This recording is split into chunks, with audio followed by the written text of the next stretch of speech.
So, as I said to you before, what we're going to be doing for the next 15 minutes is just looking at intention. And I'm going to be doing it in a lot more detail and showing you pictures of the kind of wardrobes for men and for women that it would look like for each one of these archetypes. So it may be in your mind that you have something that you are dreaming about, and that would be good. Or it may be that you just want something for today or for tomorrow or for the next week.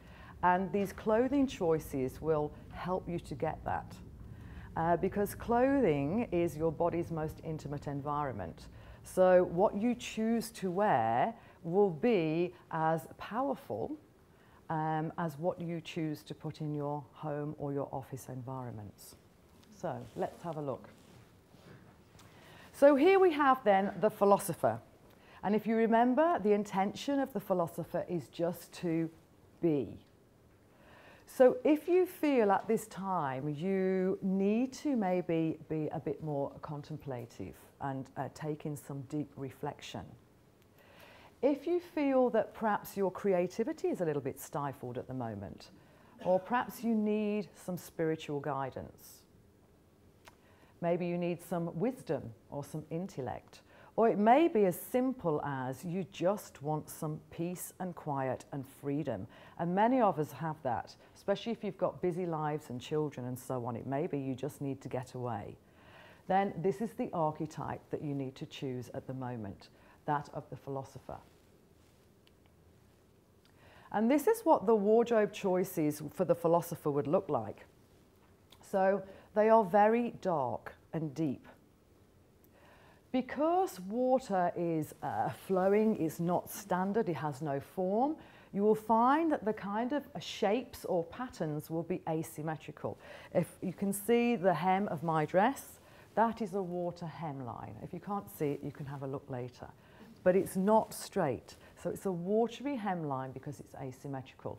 It could be for ladies that you might have a dress with one shoulder, for instance. That would also be asymmetry. Something with a handkerchief hemline. Obviously for the men, I'm not suggesting you have a shirt with one sleeve or anything like that, but you may find for men that it's in the pattern. And so you will not be having stripes or squares or any kind of standard format pattern in your shirt or your tie. You'll be looking maybe for a paisley or for something that's unusual or abstract. Because water flows and it's sheer, then the types of fabrics that we're looking for will be floaty. They will flow when you walk. They will not be stiff. They will flow and they will be fluid. Also, when you freeze water, it becomes reflective. So anything that has little mirrors or little kind of pieces of glass in your jewellery that are reflective will also be the philosopher's intention. I said before that it's a creative type of dressing. And so any accents that you have, any watches that you have might be a little bit unusual. Just looking at a lady over there who showed me a watch earlier, and it's very nice and very unique. So you won't be buying high street, or you might be buying high street, but it'll be in a little place that you won't tell anybody else about because you want it to be different. Okay, so you might want to think, have you got anything in your wardrobe that fits this? Are you wearing something that fits into this now? And is it serving you? And if it isn't, then you need to change it, because sometimes you can wear these things and actually it isn't what you want. So you need to change it for something that you do want.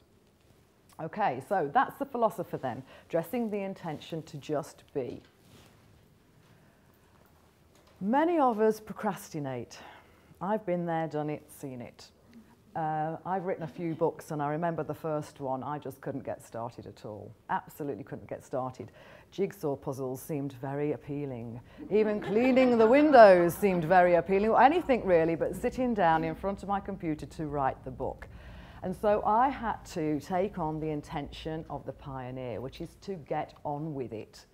So if you feel that you need to take some action, if you feel that you need to be a bit more innovative in your business or in your own person, if you want to grow, if your health needs some focus, or if you want to be a little bit more motivational or motivated, then we need to take on the pioneer.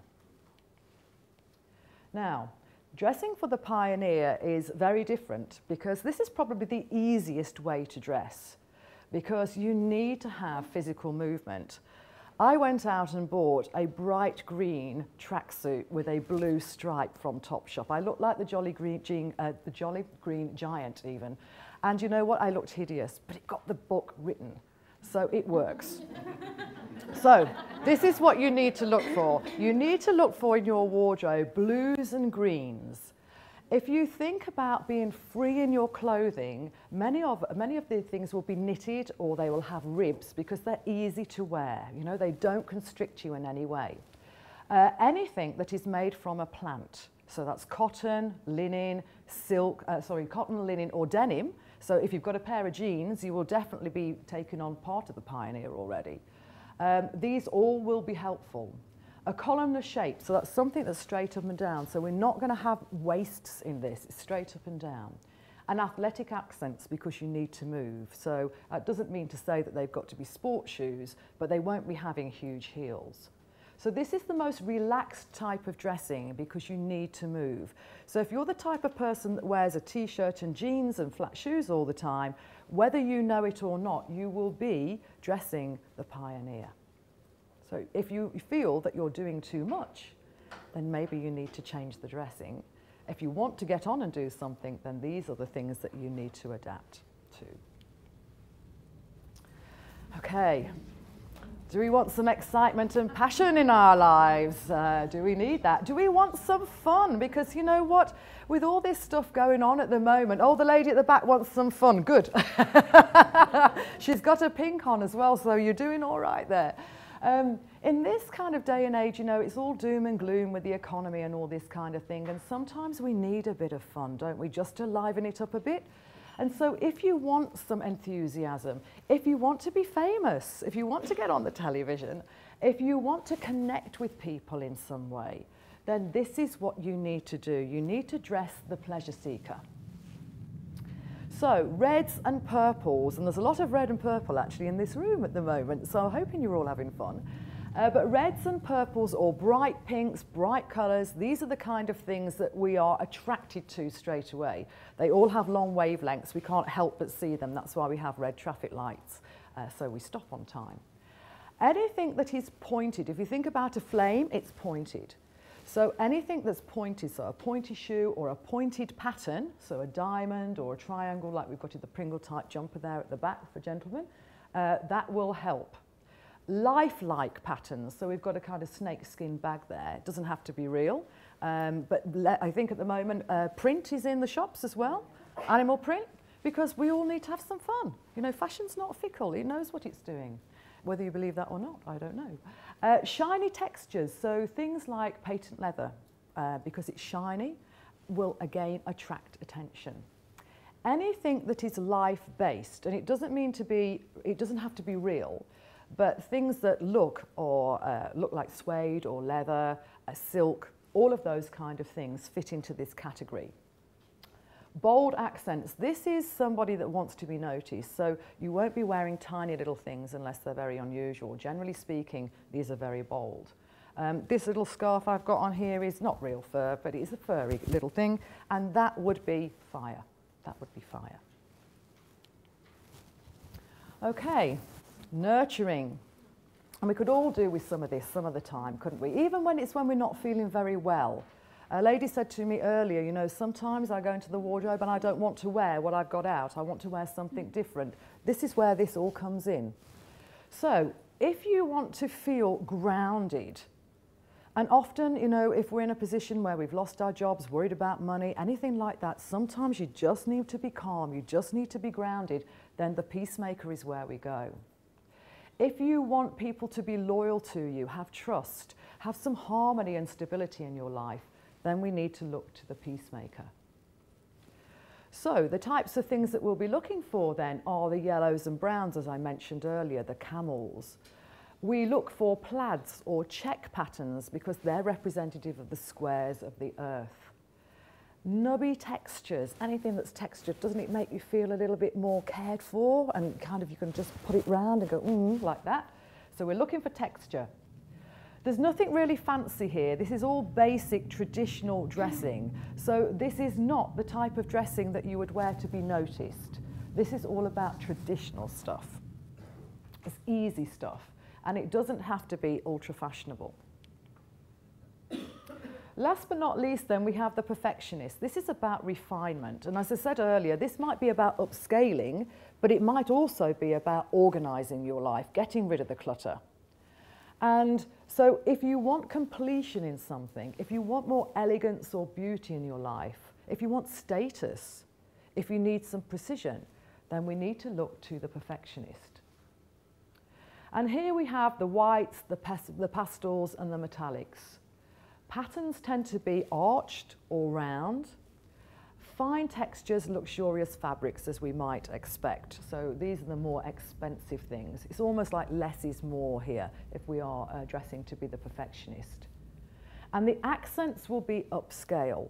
So they probably either cost a lot of money or at least look like they cost a lot of money. So this is how we would dress if we want to be upscale, refined, or if we want to finish things. So that's a very, very quick overview because I've got about 2 minutes left. But what I would just like to say about how important this is with applying the Feng Shui to fashion. I think, generally speaking, most of us are a little bit kind of mindless when it comes to dressing every day. You know, we open up the wardrobe doors and we just throw on any old thing. And basically by applying Feng Shui to fashion, what it means is that you're bringing some awareness and focus into this everyday act. And when you're becoming more mindful of doing something, according to research by Harvard University, if you do this on an ongoing basis, you are able as an individual to transcend your own limitations, which means that you will be happier and more prosperous. So that sounds pretty good to me. What it also means is that when you're bringing this awareness into your wardrobe and dressing every day, you will be bringing in what I call the F words. And that means that your wardrobe will not only fulfill you, it will fortify you, it will flatter you, and it will be functional for you as well. And I think that's also a pretty good thing. So that's thank you from me, and I'm absolutely on time. I can't believe that. The second URL there, thefashionfengshui.com, if you want to make a note of that. That's not my site, that's Ivana's. But there is this little kind of quiz thing that you can take on there. It will help you identify your essence, which is not what we've done today, but it will give you a real insight into how you dress for who you are inside. And hopefully you will be able to have the F words in your wardrobe from now on. Thank you very much.